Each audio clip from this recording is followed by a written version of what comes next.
Hello everyone, welcome back to my YouTube channel Reena Academia. Hope you all are doing good.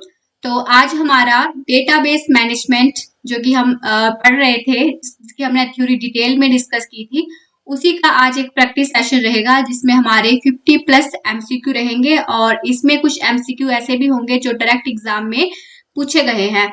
तो अगर किसी को मेरे पिछले लेक्चर देखने हैं तो वो इसी चैनल पे कंप्यूटर प्लेलिस्ट पे जाके बाकी कंप्यूटर के सेशन भी देख सकता है. तो स्टार्ट करते हैं अपना डेटाबेस मैनेजमेंट से. पहला एमसीक्यू पहला है, a computer check the dash of user name and password for a match before granting access. क्या होता है कि कंप्यूटर क्या करता है, चेक पहले डेटाबेस देखता है यूजर नेम और पासवर्ड का, ठीक है, बिफोर ग्रांटिंग एक्सेस. देखो क्या होता है, यहाँ पे मैं आपको समझाती हूँ कि देखो हमारा हम जो भी अपना यूजर नेम और पासवर्ड डालते हैं तो हमारा वो कहाँ पहले स्टोर हुआ होता है. हम यूजर नेम और पासवर्ड सेट करते हैं, ठीक है, अपने किसी भी कुछ अगर जो हमारा प्राइवेट हो तो उसके लिए हम अपना पासवर्ड सेट करते हैं. लेकिन कंप्यूटर क्या करता है, जब हमें अपनी कोई वेबसाइट या कुछ ओपन करनी हो तो वो क्या करता है, पहले हमें पासवर्ड या यूजर नेम इंटर करने के लिए बोलता है. अगर हम जब हम अपना फिल करते हैं यूजर नेम और पासवर्ड, अगर वो हमारा प्रीवियस जो हमने डेटाबेस में पहले डाला हुआ है उससे मैच करता है तभी वो हमें एक्सेस देता है, अदरवाइज वो हमें बोल देता है पासवर्ड इनकरेक्ट. ठीक है, तो इसका क्या मतलब है, a computer check the dash of user name and password for a match before granting access. मतलब क्या चेक करता है, उसका डेटाबेस चेक करता है. The correct answer is part 4. Next question है, a dash is a collection of data that is stored electronically as a series of record in a table. ये क्या है, कलेक्शन है डेटा का जो कि इलेक्ट्रॉनिकली स्टोर्ड होता है as a series of record in a table. तो वो क्या होता है, हमारा डेटा बेस. अगला है, a collection of interrelated record is called. उसको क्या बोलते हैं, कलेक्शन जो होता है इंटर रिलेटेड रिकॉर्ड का वो होता है हमारा database management system. The correct answer is part 3. Next है, which of the following is the organized collection of large amount of interrelated data stored in a meaningful way used for manipulation and updating. तो वो क्या होता है, हमारा database होता है. Correct answer is part 1. Next है, item such as name and address are considered as. जो हमारे नेम होते हैं और एड्रेस है वो क्या कंसीडर करते हैं उनको, तो वो हमारा क्या होता है, हमारा डेटा होता है. अगला है, which type of database organize the data in the form of tree with note. हमने प्रीवियस लेक्चर में पढ़ा था कि हमारा जो डेटा है उसको स्टोर करने के बड़े टाइप्स हैं, चाहे वो नेटवर्क में उसको हम करें, चाहे हम उसको हिरारिकल में करें, चाहे रिलेशनल में, चाहे जिसमें भी करें. ठीक है, तो इसमें बोला है कि ये क्या करता है, ऐसा इसमें से कौन सा ऑप्शन है जिसमें डेटा हमारा tree in the form of tree, मतलब ट्री की फॉर्म में स्टोर होता है, तो वो हमारा होता है hierarchical database. The correct answer is part 2. इसमें हमने पढ़ा था ना, एक पेरेंट नोड होता था, फिर एक हिरारिकी बनी होती थी, तो क्या होता था, ये है हमारा hierarchical database. The database store information in. जो डेटाबेस है वो हमारी इंफॉर्मेशन को कैसे स्टोर करता है, in the form of row and column. The correct answer is part 1. अगला है, to locate a data item for storage. मतलब अपने डेटा आइटम को स्टोरेज के लिए हम लोकेट करते हैं ताकि हम उसको क्या कर सकते हैं, वहां से फैचिंग कर सकते हैं. तो to locate a data item for storage is known as fetch. Devices that could be use to input data into a database. ऐसे डिवाइसेस जिसका हम यूज करते हैं अपने डेटाबेस को इंटर करने के लिए, तो वो होते हैं हमारे जैसे माउस हो गया, कीबोर्ड हो गया और टच स्क्रीन हो गया. The correct answer is part 3.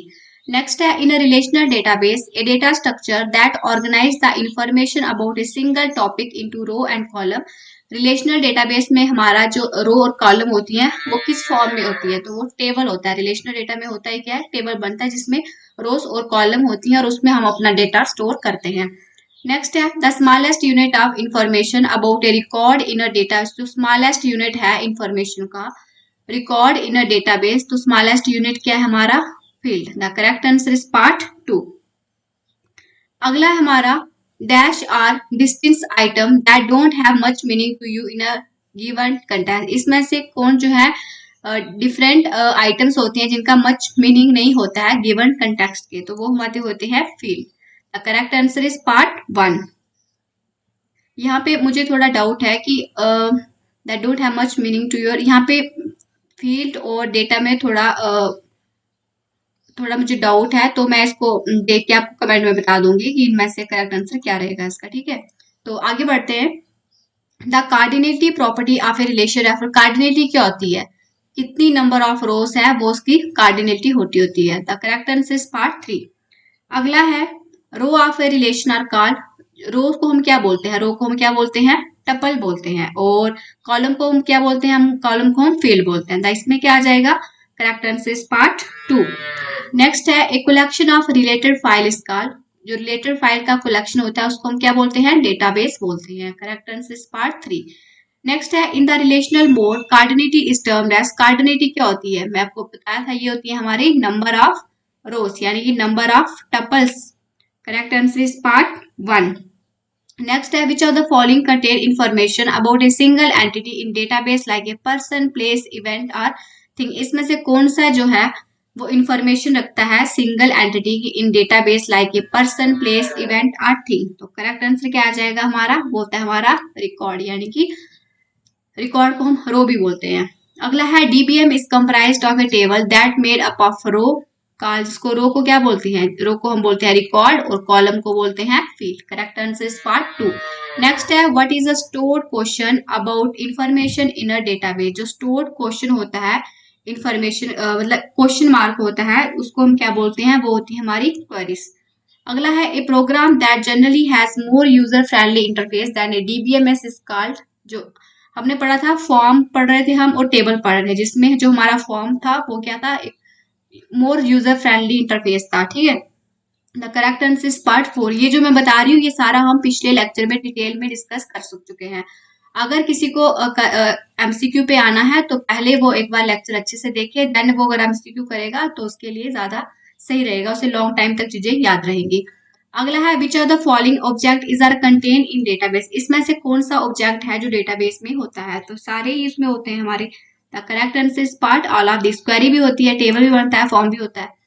अगला है which of the following place the common data element in order from smallest to largest. हमें सबसे छोटे से सबसे लार्जेस्ट में जाना है। तो सबसे पहले हमारा क्या होता है, डेटाबेस, इसमें बड़ा सारा डेटा होगा तो ये सबसे लार्ज हो गया। फिर उसके बाद उससे पीछे आती है फाइल, फिर आता है रिकॉर्ड, रिकॉर्ड यानी कि रोज, इसमें उससे ज्यादा डेटा भरा होता है। फिर फील्ड में तो सिंगल कॉलम होता है।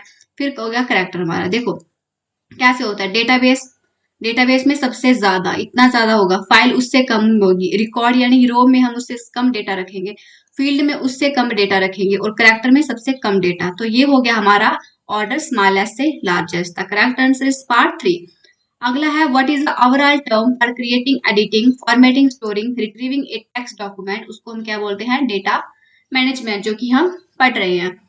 अगला है the database administrate function in an organization is. जो डेटाबेस एडमिनिस्ट्रेट होता है उसका ऑर्गेनाइजेशन में क्या फंक्शन होता है, ये क्या किसके लिए रिस्पॉन्सिबल होता है, to be responsible for technical aspect of managing the information contain in organization database. The correct answer is part 1। Next है the code that related database management system use to perform their database task is refer to as. वो होती है SQL यानी कि structural query language. ठीक है, अगला है DBMS help to achieve. DBMS किसमें हमारी हेल्प करता है, क्योंकि ये क्या होता है, डेटा इंडिपेंडेंस होता है और ये सेंट्रलाइज्ड कंट्रोल ऑफ डेटा होता है इसमें। The correct answer is both 1 and 2। Which out of the following is not a DBMS software. इसमें से कौन सा डीबीएमएस का सॉफ्टवेयर नहीं है, ये सारे डीबीएमएस के सॉफ्टवेयर है। ठीक है, डेटाबेस 2000 जो है वो डीबीएमएस सॉफ्टवेयर नहीं है, ये हमने पढ़ा हुआ है पिछले लेक्चर में। अगला है in which the database can be restored up to the last consistent state after the system failure. क्या होता है कि जब डेटाबेस हमारा क्या हो जाता है, लॉस्ट हो जाता है, तो हमें ऑप्शन रहता है, तो वो किसका ऑप्शन होता है कि हम रिकवरी कर सकते हैं। अगर हमारा सिस्टम फेल हो जाता है तो डेटाबेस को हम क्या कर सकते हैं, उसको रिकवर कर लेते हैं। अगला है dash provide total solution to reduce data redundancy, inconsistency, dependence and unauthorised access of data. क्या हमें सोल्यूशन प्रोवाइड करता है, तो वो होता है हमारा डेटाबेस मैनेजमेंट सिस्टम। अगला है periodically adding, changing and deleting file record is called dash. देखो टाइम टू टाइम क्या करना, डेटा को ऐड करना, चेंज करना, डिलीट करना, तो क्या मतलब हुआ, उसको हम क्या कर रहे हैं, अपडेट कर रहे हैं। The correct answer is part 1। इसमें कंफ्यूज नहीं होना अपग्रेड और अपडेट में, इसका करेक्ट आंसर क्या होगा, अपडेट करना। Architecture of database management can be viewed as, जो आर्किटेक्चर है डीबीएमएस में उसके कितने लेवल हैं, तो उसके 3 लेवल हैं जो कि हमने पढ़े थे, एक्सटर्नल लेवल, कंसेप्शनल लेवल और इंटरनल लेवल। आगे है a collection of conceptual tool for describing data relationship semantic and constant is referred to as, एक ऐसा कलेक्शन कंसेप्शनल टूल का उसमें जिसमें हम डेटा डिस्क्राइब करते हैं, रिलेशनशिप होता है, सिमेंटिक और कांस्टेंट होते हैं, तो वो हमारा होता है data model. The correct answer is part 3। अगला है हमारा dash is one reason for problem of data integrity, इसमें से कौन सा एक मेन रीजन है डेटा इंटीग्रिटी का, तो वो है डेटा इनकंसिस्टेंसी। नेक्स्ट है dash means that data contain in a database is accurate and reliable, इसमें से कौन सा ये बताता है कि हमारा जो डेटाबेस है वो एक्यूरेट है और रिलायबल है, तो वो उसकी हो गई data integrity. The correct answer is part 2। Next है which of the following contain data description and define the name, data type, length of each field, इसमें से क्या को क्या डिस्क्राइब करता है कि डेटा की description, define the name, data type और लेंथ ऑफ ईच फील्ड, तो वो होती है हमारी डेटा डिक्शनरी, ये इंपॉर्टेंट है। अगला है an advantage of database management approach is, क्या एडवांटेज है डेटाबेस मैनेजमेंट की, क्या डेटा ये इंडिपेंडेंट है प्रोग्राम पे, नो, डेटा जो होता है इंडिपेंडेंट होता है, डेटा रिडेंसी इसमें इंक्रीज होती है, नो इसमें तो डिक्रीज होती है, यानी कि data is integrated and can be accessed by multiple program. The correct answer is part 3। Next है which of the following is the drawback of DBMS, इसमें से कौन सा जो ड्रॉबैक है डेटाबेस मैनेजमेंट का, इंप्रूवमेंट इन डेटा, ये तो अच्छी बात है, बैकअप एंड रिकवरी, ये भी अच्छी बात है, मेंटेनेंस होता है डेटा इंटीग्रिटी का, हाँ ये भी, हाँ डेटाबेस मैनेजमेंट का ड्रॉबैक एक क्या है कि ये बहुत ही कम्प्लेक्स होता है, ठीक है, इसको समझने के लिए हमें बड़ा सारे मतलब कोई स्पेशल ट्रेनिंग चाहिए होगी, कोई टूल चाहिए होगी समझने के लिए, ठीक है, तो इसकी कम्प्लेक्सिटी इसका करेक्ट आंसर आ जाएगा। In which of the following database are use, इसमें से कौन से जगह जो है डेटाबेस यूज होता है, तो बैंकिंग में भी होता है, फाइनेंस में भी, सेल्स में भी, all of this is correct answer. Next है a database that contain table linked by common field, इसका जिसमें हमारा टेबल बनता है तो वो हमारा रिलेशनल डेटाबेस होता है। The correct answer is part 3। Next है ओरेकल क्या है, एक रिलेशनल डेटाबेस मैनेजमेंट सिस्टम है। The correct answer is part 5। A set of possible data value, इसका एक सेट है जो पॉसिबल डेटा वैल्यू, उसको हम बोलते हैं डोमेन, ये भी इंपॉर्टेंट है, ठीक है, इसको मैं मार्क कर रही हूँ, ये इंपॉर्टेंट है। द पर्पस ऑफ प्राइमरी की इन अ डेटाबेस, जो पर्पस है प्राइमरी की का डेटाबेस में वो क्या है, ये यूनिकली आइडेंटिफाई करती है, ठीक है, ये प्राइमरी की जो होती है वो यूनिक होती है, एक ही होती है, ठीक है। अगला है in case of entity integrity, the primary key हमारी जो कभी भी नल नहीं हो सकती। The correct answer is part 1। अगला है in file there is a key associated with each record which is used to differentiate among different record, for every file there is at least one set of key that is unique, such a key called, जो unique की होती है वही हमारी क्या होती है, primary key होती है।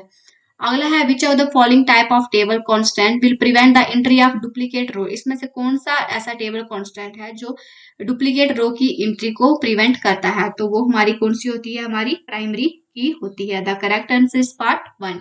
नेक्स्ट है the particular field of a record that uniquely identify each record is called, तो वही हमारा क्या होता है, तो वो हमारी हो गई प्राइमरी फील्ड, ठीक है।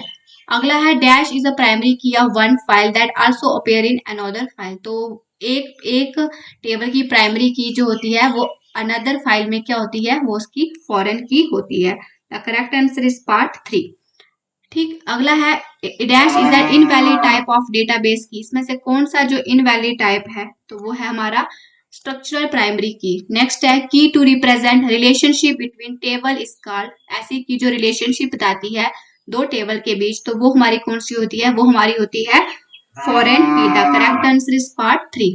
नेक्स्ट है doctor EF Codd represent dash rule that a database must obey if it has considered truly, doctor EF Codd है, इन्होंने कितने रूल, इन्होंने 12 रूल बताए हैं कि जो आपका डेटाबेस है वो ये सारी कंडीशन को फॉलो करना चाहिए, ठीक है। ए लॉजिकल स्कीमा क्या होता है, is a standard way of organizing information into the accessible part. The correct answer is part 2. अगला है data duplication wastage the space but also promote A more serious problem call, तो वो जो data duplication होता है वो हमारा space तो वेस्ट करता है, लेकिन ये क्या करता है, एक मोर सीरियस प्रॉब्लम क्रिएट करता है जो कि होती है हमारी data inconsistency. The correct answer is part 2। अगला है When data changes in multiple list and all lists are not updated, this call, अगर जो डेटा होता है वो मल्टीपल लिस्ट में और लिस्टेड जो होती है उनको अपडेट नहीं किया होता है तो उसे क्या क्रिएट होता है, तो उसे हमारा डेटा इनकंसिस्टेंसी होता है। ठीक है, अगला है which database language is use to access data in existing tables. कौन सी लैंग्वेज को हम यूज करते हैं अगर हमें एग्जिस्टिंग डेटाबेस को असेस करना हो, तो होता है data manipulation language. The correct answer is part 2। Next है an ER diagram is a graphic method of presenting. ER diagram किसका ग्राफिक मेथड है रिप्रेजेंट करने का? Entry class, entity classes and their relationship. The correct answer is part 3। Next है in an ER diagram an entity set is are represented by. ER diagram में entity set को हम किससे represent करते हैं? तो ईआर डायग्राम में entity set को हम रेक्टेंगल से रिप्रेजेंट करते हैं और ये क्वेश्चन सारे इंपॉर्टेंट है। अगला है in an ER diagram attribute को हम किससे रिप्रेजेंट करते हैं? तो एट्रीब्यूट को हम एक्लिप्स से डिस्क्राइब करते हैं। The correct answer is part 3। अगला है in ER diagram relationship type is represented by. Relationship को हम किससे डिनोट करते हैं? वो होता है डायमंड। देखो रिलेशन क्या होता है, अच्छा होना चाहिए डायमंड की तरह। ठीक है, तो आप यहाँ से याद रख लो कि रिलेशनशिप को कैसे हम रिप्रेजेंट करते हैं इंडिया डायग्राम में, तो वो डायमंड से रिप्रेजेंट करते हैं। नेक्स्ट है an entity set that does not have a sufficient attribute to form a primary key is a dash. एक ऐसी एंटिटी जिसमें सफिशिएंट एट्रीब्यूट नहीं है प्राइमरी की बनाने के, तो उसको हम क्या बोलते हैं? तो उसको हम बोलते हैं weak entity set. Relationship can be divided into. Relationship को किस में हम डिवाइड कर सकते हैं? तो रिलेशनशिप हमारा क्या हो सकता है? हमारा 1 to 1 भी होता है, मैनी टू मैनी भी होता है, 1 to मैनी भी होता है, यानी कि correct answer is all of this. तो ये थे हमारे 60 एमसीक्यू जो कि मैंने डिटेल में आपको बताने की कोशिश की है, जो कि थे डेटाबेस कंसेप्ट पे। और इसमें मैंने बताया जैसे कि इसमें डायरेक्ट क्वेश्चन एग्जाम में पूछे गए हैं। तो अगर आपको ये वीडियो अच्छा लगे, आज का लेक्चर अच्छा लगे, तो वीडियो को लाइक शेयर और सब्सक्राइब जरूर करना। और कल से हम एक नया चैप्टर अपना कंप्यूटर का स्टार्ट करेंगे।